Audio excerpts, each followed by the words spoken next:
Hello and welcome to one more chapter of latest inventions in technology field. We go around the world of technology to find those entrepreneurs who are going to impact the world very soon and who are looking for financial support. Hey everyone, it's Thierry from Sabotage here. We're the team that brought you the Messenger. We haven't given news in a while, and that's because we have been hard at work on a turn-based RPG. Let's take a look.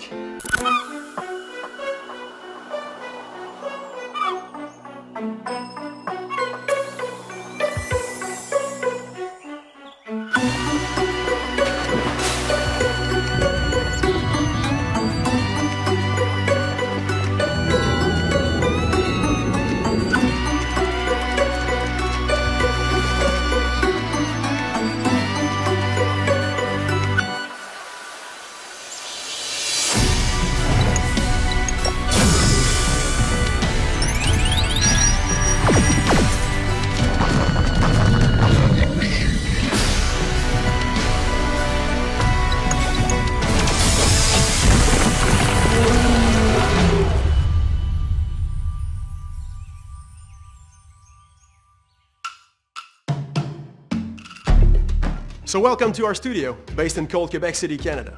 Since the release of the Messenger, we have been working behind closed doors on our next big idea.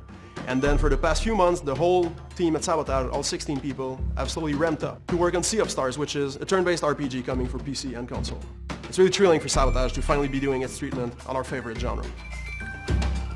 Sea of Stars is a prequel story, taking place before there's been a huge flood, where many islands are waiting for you to explore, with much mysteries to unravel and endearing characters to meet.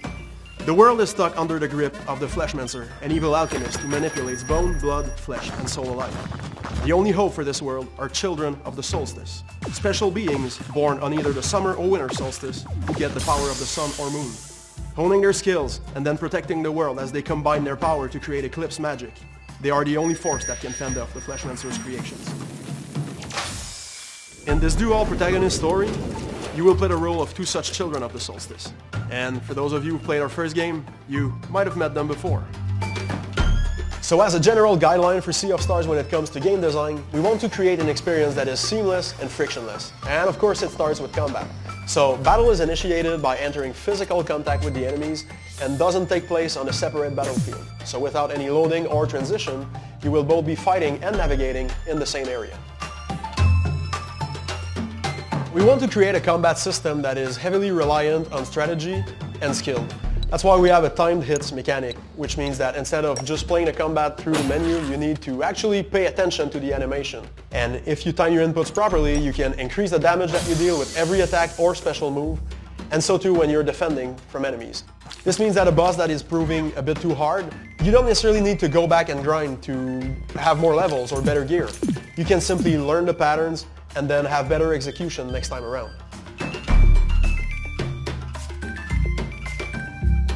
The game will feature 6 playable characters, each with their own set of special moves that combine with each other to create unique synergies. So while the game will certainly challenge you with different enemy types and group compositions, you will always have the tools to emerge victorious. You'll need to be on your guard, however. Enemies who enter a spellcasting state pose a significant threat to your party, urging you to take action. While channeling, they will display a bar with locks, each with a specific damage type. With proper use of your characters and special abilities, you can remove these locks. For every lock that you remove, the efficiency of the ensuing spell is thus hindered. Remove all the locks, and the spell is entirely broken.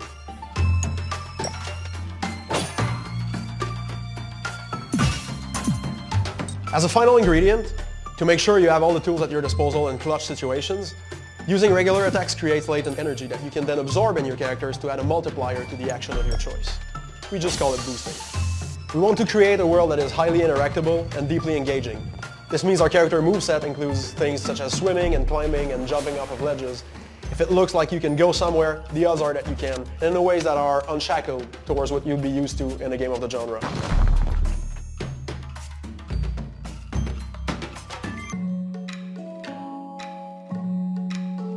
As you may have noticed in the trailer, we went pretty hard with the lighting system, which was mandatory to properly tell the story of the Moon Girl and the Sun Boy combining their powers. Our system is 100% rendered dynamically, which means that things like day and night cycles, weather effects, eclipses or blood moons all happen in real time. As fully fledged Solstice warriors, you will eventually get full control over the sun and moon. So whether you just want to chill in your favorite area in the ambience of your choice, or you have a specifically complex puzzle related to lighting that you need to solve, or there's a magic door that only opens at midnight, the control is yours. Oh, and one last thing about day and night cycles. Every single music track in the game will have both a day and night version, which I guess brings us to music.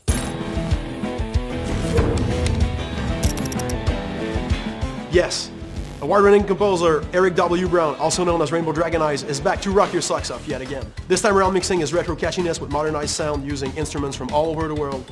Eric even built his own recording studio at home. He's also playing with the Wise Audio engine this time around, meaning Sea of Stars is getting fully dynamically layered music and ambient effects. So whether you'll be exploring a snowy mountain at high noon, a damp cavern in the dead of night, or even a rainy jungle, everything will transition seamlessly, bringing us the RPG soundtrack we all deserve. So this is your first look at Sea of Stars. We hope you're as excited as we are. In closing, we want to thank all the friends we made since launching the Messenger, from press to industry folks to, of course, our amazing Discord community. Which, by the way, if you want us to keep you posted, feel free to come say hi. In the meantime, we humbly thank you for your support and hope you will join us in bringing Sea of Stars to life.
Hi, I'm Mandy Evans, Executive Director of the Panhandle Animal Shelter in Idaho.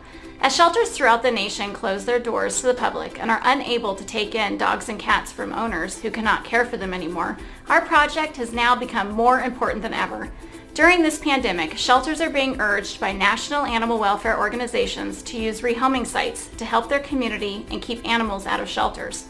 Our program, Home to Home, has been on the top of that referral list, but our current system needs an upgrade.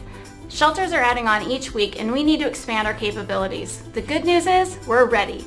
We need to raise $150,000 today. If you want to help animals and prevent the need for shelters to euthanize 733,000 animals a year, this Kickstarter is for you.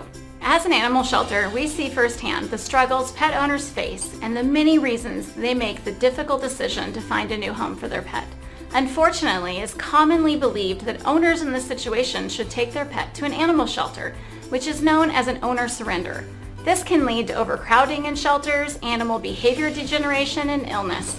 Keeping pets in homes is the best option. We take pride in our shelter being comfortable, clean, and safe, but let's face it, it's not a home. During this pandemic, the option to surrender to a shelter no longer exists. And during normal times, the owner bringing their pet to the shelter may not realize another animal could be euthanized to make room for their pet. We created Home to Home after experiencing an increase in owner surrenders to our shelter. We wanted to provide a solution to help owners find homes for their pets without the additional pain and stress of surrendering to a shelter. Home to Home does just that. It is a web-based life-saving tool managed by local animal shelters to empower communities to rehome their pets before surrendering to an animal shelter. With Home to Home, pets go from one home to another. We launched in 2016. We were so successful locally that Maddie's Fund helped us bring Home to Home to animal shelters throughout the nation. Here's how it works. We provide shelters with their own branded Home to Home website that is integrated into their organization's Facebook page. Those looking to rehome their pets submit a pet profile to their local shelter's Home to Home website. Those interested in adopting a pet from Home to Home can search for pets and contact the owner of a desired pet directly. The owner screens the potential adopters and decides which adopter is the best fit for their pet, providing owners with peace of mind and a low-stress transition for their pet. The results since launching have been outstanding. Home to Home is actively being used in 17 animal shelters across the U.S. Animal shelters using the program are experiencing a 20 to 30% reduction in owner surrenders. Not only is Home to Home saving lives, it's reducing stress on pets and the owners who love them. Imagine if Home to Home were a program being used by all shelters in the U.S. 500,000 pets would never enter into an animal shelter. In addition to saving lives, shelters would have more room for stray or other animals in need. There would be a significant reduction in stress on pets and the people who are dedicated to helping them. In order to make this a reality, we need your help. Your pledge today will allow us to build a more robust platform which will allow Home to Home to be used in cities across the country. Be part of the solution. You can prevent 500,000 pets from entering into shelters, reduce euthanasia in our country, and empower communities and shelters to partner in an effort to save lives. Be a part of the solution. Give us the kickstart we need. Thank you for joining us on this tour of the world looking for new inventions and inventors. They will impact the world.